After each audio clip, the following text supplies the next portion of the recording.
அஸ்ஸலாமு அலைக்கும் ஃப்ரெண்ட்ஸ். இன்றைக்கி நம்ம கறி மசாலா எப்படி பண்ணுறதுன்னு பார்க்கலாம். இது கோழி குழம்புக்கு, கறி குழம்புக்கு எல்லாம் செய்கிறதுக்கு ரொம்ப நல்லாயிருக்கு.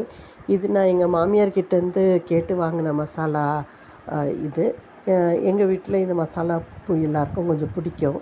திருப்பியும் நான் இது மட்டும் இல்லை, நான் நம்ம சாதாரணமாக செய்கிற மாதிரி மிளகாத்தூள், தனியாத்தூள் தனியாக போட்டு கூட குழம்பு வைப்பேன். 2-3 விதமாக வைப்பேன். இது வந்து ரொம்ப சிம்பிளு, ரொம்ப ஈஸி கூட. ஏன்னா எல்லாமே நம்ம ஒரே மசாலாலேயே இருந்துடும். இதை மட்டுமே போட்டாலே போதும். வெங்காயம், தக்காளி, கறி, இஞ்சி, பூண்டு இந்த மசாலாவை போட்டாலே போதும், நம்மளுக்கு கறி குழம்பு டக்குன்னு ரெடி ஆயிரும். அண்டு ருசியும் ரொம்ப நல்லா இருக்கும். இதுக்கு என்ன அளவுனா, தனியா எப்போவுமே கூடுதலாக போடணும். இதுக்கு தனியா வந்து ஒரு 3/4 கிலோ எடுத்துருக்கிறேன் இன்றைக்கி.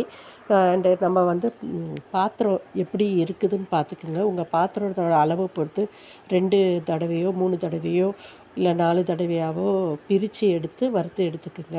எல்லாத்தையும் ஒன்றா அள்ளி கொட்டிடாதீங்க. அப்போ அடியில் உள்ள மல்லி எல்லாமே வறுபட்டு கரிஞ்சிரும். மேலே உள்ளது அப்படியே இருந்துடும்.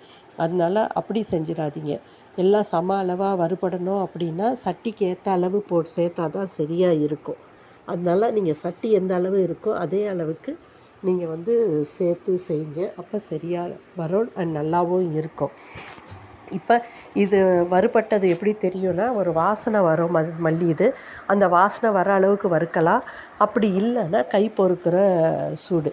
நம்ம கை பொறுக்குது அப்படின்னா அந்த அளவுக்கு சூடானா போதும், ரொம்ப சூடாகணுன்றது இல்லை.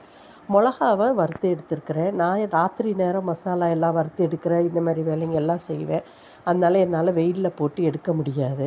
உங்களுக்கு நேரம் இருக்க முடியும் அப்படின்னா, நல்லா வெயில் அடிக்குது, அதுவும் தூசம் இல்லாது அப்படின்னா நீங்கள் காலையிலேயே கொண்டு போய் வச்சுருங்க. சாயங்காலமாக எடுத்திங்கன்னா மாவரைக்க போகும்போது மிளகா வந்து நல்லா சூடு ஏறி நல்லா வறுபட்ட மாதிரி பதமாக இருக்கும். அப்படி இல்லை, இப்போ இங்கே நல்லா வெயில் இருக்கிறதுனால நான் வெயிலில் வச்சு எடுக்கலாம். அப்படி இல்லைன்னா நம்ம இப்படி சட்டியில் போட்டு பரட்டி அந்த மிளகாயில் எல்லா மிளகாயிலையும் சூடு ஏறுற மாதிரி பரட்டி எடுத்துக்கணும். இப்போ நம்மளால் மிளகாயை சட்டியில் போட்டு ஒன்றா பரட்ட முடியாது. அப்போ கையை வச்சு கொஞ்சம் பரட்டி எடுத்துக்குங்க. இந்த மிளகா வந்து நல்லா வறுபட்டுறக்கூடாது. வறுபட்டுருச்சு அப்படின்னா நிறமே மாறிடும். ஏன்னா சிவப்பாக இருக்கணும் இல்லையா நம்மளுக்கு மசாலா. அதுக்காக நம்ம வந்து மிளகாயை வந்து ரொம்ப வறுக்கக்கூடாது. வெறும் சூடு ஏறினா போதும். இதுக்கு கை பொறுக்கிற சூடுன்றது எல்லாம் கிடையாது. மிளகாய்க்கு வெறும் எல்லா மிளகாயும், ஒரு மிளகா கூட விடாமல் எல்லா மிளகாயும் சூடு ஏறிடணும். அதனால் அதை கொஞ்சம் பார்த்துக்குங்க. அண்ட் இன்னொன்று, காம்போடியே அரைங்க. அப்போ தான் அந்த காரம் கொஞ்சம் நல்லா இருக்கும். சிலரெல்லாம் காம்பை எடுத்துருவாங்க. அப்போ என்ன ஆகும்னா அவ்வளோ விதையும் கொட்டி போயிடும். மசாலா வந்து அந்த அளவுக்கு காரம் இல்லாமல் ஆயிரும். அதுக்காக என்ன பண்ணுங்கன்னா, இது திருப்பி திருப்பி விட்டு சூடு பண்ணி எடுத்துக்குங்க. எல்லா மிளகாயும் சூடு அதில் வர்றதுக்கு.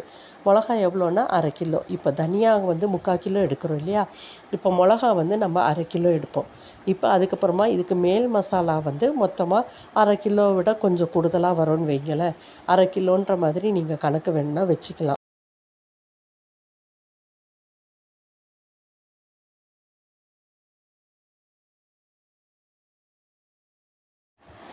இப்போ அடுத்தது வந்து மேல் மசாலா வந்து இப்போ 1/2 கிலோ மிளகா போட்டிருக்குறோம் இல்லையா. 1/2 கிலோவுக்கு கொஞ்சம் கூடுதலாக வரும். 1/2 கிலோன்னு கூட நீங்கள் கணக்கு வச்சுக்கலாம் வேணும்னா. இதுக்கு 1/4 கிலோ, அந்த 1/2 கிலோவில் 1/4 கிலோ சோம்பே வந்துடும். சோம்பு வந்து போட்டுட்டு 1/4 கிலோ அளவு சோம்பை போட்டு வறுத்து எடுத்துக்கோங்க.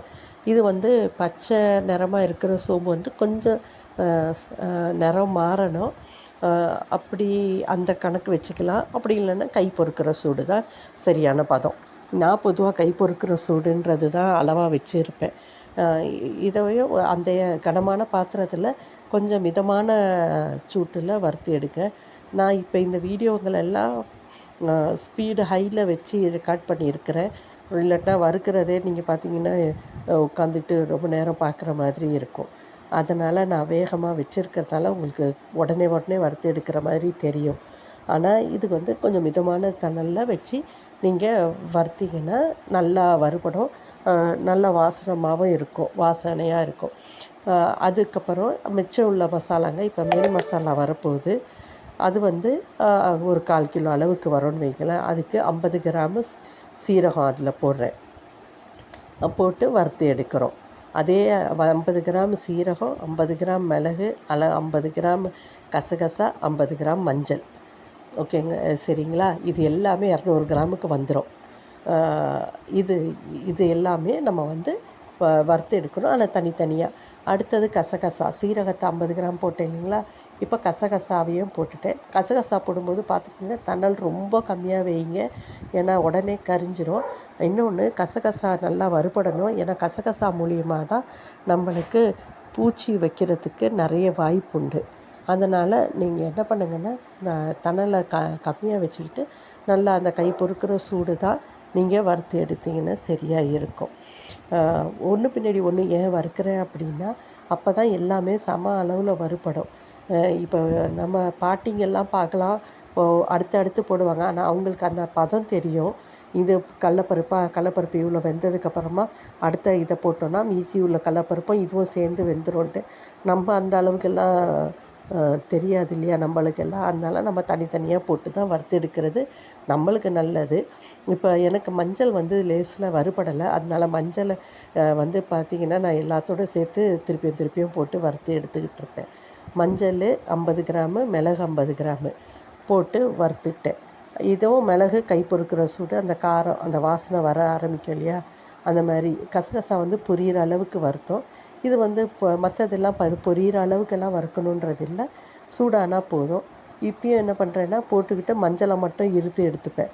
மஞ்சளோட இப்போ என்ன பண்ணிட்டேன்னா, தணலை அணைச்சிட்டு நான் மற்ற மசாலாங்களை எல்லாம் சேர்த்து இப்போ வறுக்கிறதுக்கு ஒன்றா சேர்த்து போட போகிறேன். இதுக்கு என்ன அளவுனா, இப்போ ஜாதி பத்திரின்னு சொல்லுவாங்க இல்லையா, இது ஸ்டார் அனீஸு, அது 10 கிராமு, பட்டை 10 கிராமு, ஏலக்காய் 10 கிராமு, இது என்னது, கிராம்பு 10 கிராமு. இதெல்லாம் இந்த மஞ்சளுடைய சேர்த்து மிதமான தணலில் வச்சு நான் இதை வந்து வறுத்து எடுத்து சேர்த்துக்கிட்டேன். இவ்வளோ தான் தேவையான பொருளுங்க ஃப்ரெண்ட்ஸ். நீங்கள் வறுத்து அதை அரைச்சி கொண்டு வந்து ஒரு டப்பாவில் போட்டு எடுத்து வச்சுக்கிங்க. எப்போ தேவையோ அப்போ, வேறு ஒன்றும் கிடையாது. வெங்காயம், தக்காளி, இஞ்சி, பூண்டு, கறி, இந்த மசாலாவை போட்டே குழம்பு பண்ணிடலாம். சூப்பராக இருக்கும்.